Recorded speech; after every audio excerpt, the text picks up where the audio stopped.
Hello friends, स्वागत है आपका मेरे यूट्यूब चैनल मार्केट ज्ञान में।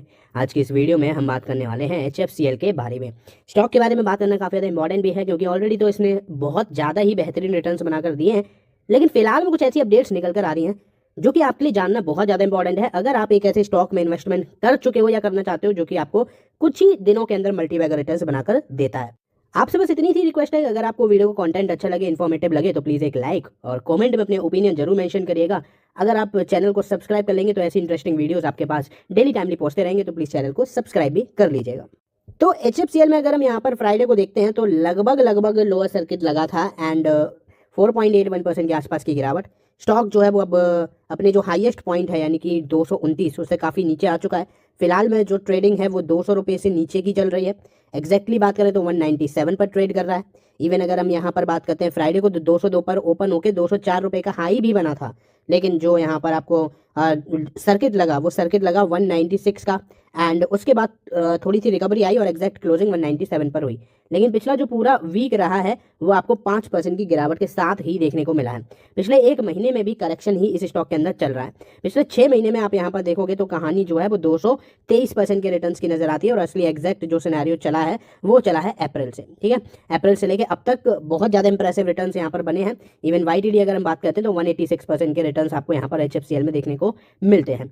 तो ये तो रिटर्न प्रोफाइल हो गई, जैसे कि मैंने आपको शॉर्ट टर्म लॉन्ग टर्म के हिसाब से सारे रिटर्न प्रोफाइल इसकी समझा दी है। एक टाइम पर ये स्टॉक जो है वो काफ़ी बड़े लेवल पर ट्रेड करता था, यानी कि आप यहाँ देख रहे होगे कि 2000 से भी ऊपर के लेवल पर ट्रेड करता था 2138 पर 2000 में, सन 2000 में। लेकिन उसके बाद करेक्शन आया और स्टॉक बहुत ज़्यादा नीचे आ गया और फिलहाल में अब ये थोड़ी बहुत रिकवरी फेज में आपको यहाँ पर ये नजर आ रहा है। अब देखो, एक बेसिक सा क्वेश्चन निकल कर आता है कि why HFCL share price is falling. तो जो लोग पिछले कुछ टाइम से इस पर्टिकुलर स्टॉक को अगर देख रहे होंगे, ट्रैक कर रहे होंगे, तो उनको तो इसका आंसर पता होगा। लेकिन जिन लोगों ने रिसेंटली इसमें एंट्री ली और फिर इनको ये लगना चालू हो जाए कि यार मैंने तो इसमें अभी एंट्री ली और इसमें तो गिरावट होनी चालू होगी, तो ऐसा नहीं है। देखो यहाँ पर जैसे कि मैंने आपको बताया कि अप्रैल से इसमें रैली आनी चालू हुई और रैली इतनी आई कि कुछ ही महीने के अंदर ये 200% पार कर गया। अब जब स्टॉक कुछ मतलब लिमिटेड टाइम में इतने अनलिमिटेड टाइप के रिटर्न्स दे दे तो वहां पर प्रॉफिट बुकिंग तो डेफिनेटली होती ही होती है, और वही यहाँ पर हो भी रहा है। और ये one of the most important reason है इस फॉल का। ठीक है, तो सबसे बड़ा रीजन है ये कि इसमें प्रॉफिट बुकिंग आपको यहाँ पर देखने को मिल रही है।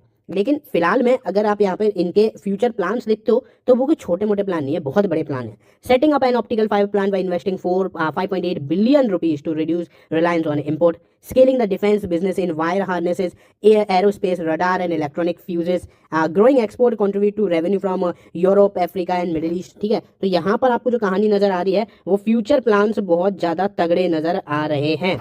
एंड जब मैंने आपको यहाँ पर इसके बारे में बताया था तो ये भी बताया था कि ये जो तेजी आ रही है ना वो ऐसा नहीं है कि विदाउट एनी रीज़न आपको यहाँ पर देखने को मिले। यहाँ पर रीज़न आपको बहुत तगड़े देखने को मिल रहे हैं। और यहाँ अगर आप एक चीज़ और देखते हो वो ये है कि ये जो रीजंस है ना, एक तो इनके फाइनेंशियल्स बहुत बेहतरीन तरीके से ग्रो कर गया, अभी रिसेंटली रिजल्ट भी आया था, साथ के साथ इनकी ऑर्डर बुक बहुत तगड़ी तरीके से ग्रो कर रही है। यानी कि बिजनेस भी शानदार चल रहा है, फ्यूचर में भी एक्सपेक्टेशन अच्छी है और यहाँ पर सरकार का सपोर्ट तो मिल ही रहा है और साथ के साथ शेयर का प्राइस भी बढ़ ही रहा है। एंड यहाँ पर अगर आप देखोगे तो बेसिकली ये एक और रीज़न मैंने आपके सामने रखा है कि जहाँ पूरे मार्केट में, जहाँ पूरे इंडियन स्टॉक मार्केट में एक ही बात है कि FIIs बिकवाली, FIIs की बिकवाली। ये एक ऐसा इकलौता तो नहीं, मतलब और भी बहुत सारे स्टॉक है, ये एक ऐसा स्टॉक है जिसमें FIIs ने अपनी होल्डिंग्स डबल कर दी है। जी हाँ, HFCL emerging as one of the biggest beneficiary of this selective comeback. Although the FIIs have pulled out nearly $20 billion in financial year 26, the selling has not been broad based. यानी कि यहाँ पर financial year 26 में लगभग $20 billion का outflow already हुआ है FIIs का, यानी कि बिकवाली करी है। लेकिन फिलहाल में अगर आप यहाँ पर देखते हो तो HFCL एक ऐसा स्टॉक निकल कर आता है जहाँ पर FIIs ने अपनी होल्डिंग्स को डबल कर दिया है। यानी कि जहाँ अपने को मार्च में 7.5% की 7.1% की होल्डिंग्स नजर आती थी, वो अब यहाँ पर 15.7 डबल से भी ज़्यादा आपको ये सिनेरियोज नजर आ रहे हैं। यानी कि यहाँ पर the sharp increase in the foreign ownership comes as India data centre industry enters a multi-year growth cycle driven by accelerating digitalization, rising cloud adoption and growing demand for AI infrastructure। यानी कि basically अगर आप यहाँ पर देखते हो तो जिस अकॉर्डिंग यहाँ AI पर काफ़ी ज़्यादा फोकस किया जा रहा है, सरकार भी फोकस कर रही है, ऑल ओवर द वर्ल्ड में AI पर बहुत ज़्यादा फोकस हो रहा है। तो इसी वजह से FIIs भी अपना जो पैसा है वो एक ऐसे सेक्टर में लगाना चाह रहे हैं जिसका फ्यूचर जो है वो साफ साफ नज़र आ रहा है, यानी कि AI। ठीक है, तो जो लोग AI में एंटर कर रहे हैं इनिशियली उनको बड़ा फ़ायदा मिलेगा आने वाले टाइम में, एंड जो लोग पीछे रह जाएंगे फिर वो बस यही है कि थोड़ी बहुत रैली का फ़ायदा जरूर मिलेगा, लेकिन जो एक मल्टीबैगर जैसा सिनेरियो है वो शायद वो मिस कर सकते हैं। तो ये कुछ अपडेट्स थी जो कि HFCL की निकल कर आ रही थी, जो कि मैंने आपको बता दी, जिसमें मैंने आपको फाइनेंशियल से लेकर जो फिलहाल में ऑर्डर बुक है एंड साथ के साथ यहाँ पर जो FII की होल्डिंग है वो भी मैंने आपके साथ शेयर करी है।